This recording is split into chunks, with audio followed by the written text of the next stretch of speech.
Bismillahirrahmanirrahim. Assalamu alaikum wa rahmatullahi wa barakatuh.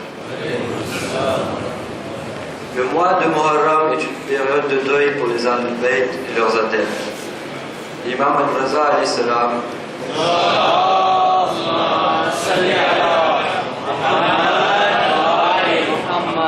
dit à ce propos: mon père, l'imam Moussa al-Kazim alayhi salam,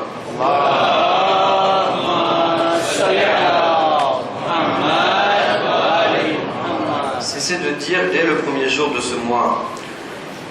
La tristesse se dessinait sur son visage jusqu'à ce que les 10 jours de Muharram s'écoulent. Le sentiment de deuil, de douleur et d'affliction culminait ce dernier jour, le 10 Muharram, qui marque l'anniversaire de l'assassinat de l'imam Hussein alayhi salam. Voici déjà, nous sommes à la deuxième nuit du mois de Muharram. Hier soir, nous avons essayé de vous faire comprendre qui est Imam Hussein alayhi salam et pourquoi il s'est soulevé contre la tyrannie de Yazid. Imam al-Hussein alayhi salam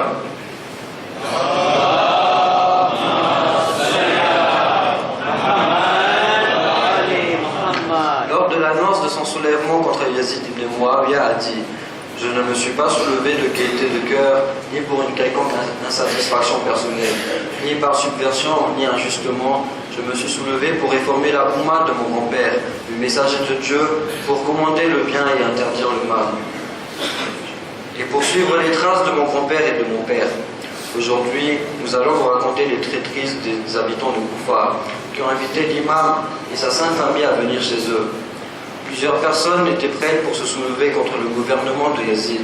C'est pourquoi les habitants de la ville de Koufa en Irak avaient invité l'imam chez eux pour qu'il soit leur chef. La situation était devenue dangereuse pour Yazid.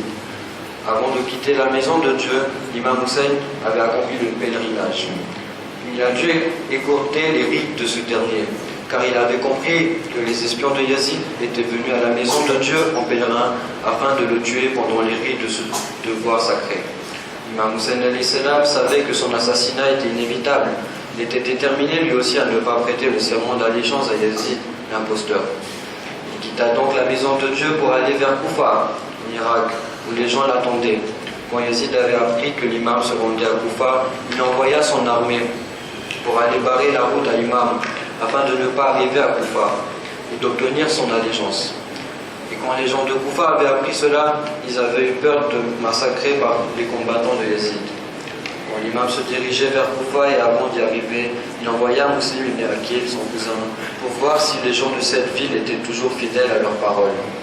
Malheureusement, ce dernier sera trahi par la population par peur de représailles, et il sera exécuté d'une façon horrible. Quand l'imam, sa famille et ses partisans arrivèrent à Karbala, ils furent encerclés par une armée composée de 30 000 hommes.